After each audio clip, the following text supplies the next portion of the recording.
जय हिंद दोस्तों। इंडिया के लिए 7 नवंबर को एक बहुत ही अच्छी खबर आई जब इसरो ने 2020 में पहला रॉकेट लॉन्च किया, PSLV रॉकेट। और इस रॉकेट के अंदर 10 सैटेलाइट थे।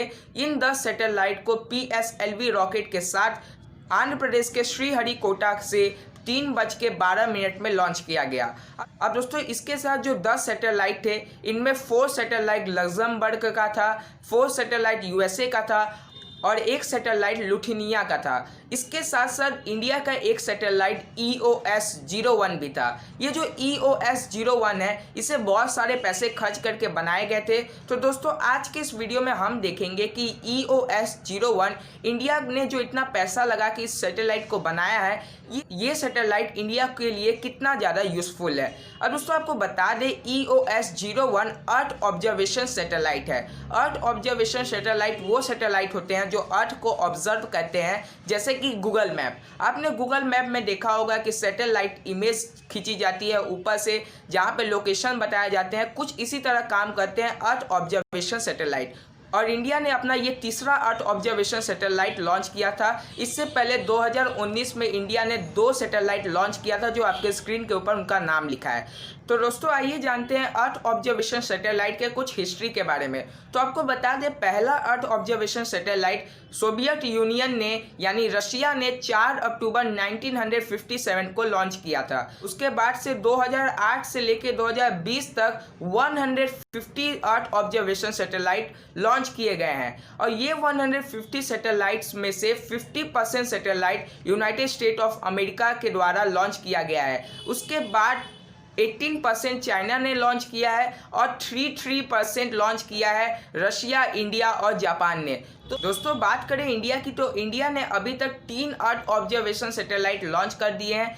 इंडिया ने 2 अर्थ ऑब्जर्वेशन सैटेलाइट 2019 में लॉन्च किए थे। इसके बाद इंडिया ने 2020 में EOS-01 लॉन्च किया, जिसके बारे में हम वीडियो बना रहे हैं। तो दोस्तों आइए समझते हैं EOS-01 कितना ज़्यादा फायदेमंद है इंडिया के लिए। दोस्तों आपको पता ही है कि इस समय देश में आत्मनिर्भर भारत चल रहा है। ऐसे में गूगल मैप का इंडिया में बहुत ज़्यादा यूज़ होता है। तो इसरो ऐसा कर सकता है कि कुछ दिन बाद ये इंडिया का ही कोई मैप निकाल सकता है, जिसमें ये सारे सैटेलाइट काफ़ी ज़्यादा काम करेंगे। तो दोस्तों ये जो सैटेलाइट है EOS-01, ये हाई रेजोल्यूशन इमेज खींच सकता है अर्थ का, जिससे हम अपने मैप को इजीली ऑपरेट कर सकते हैं।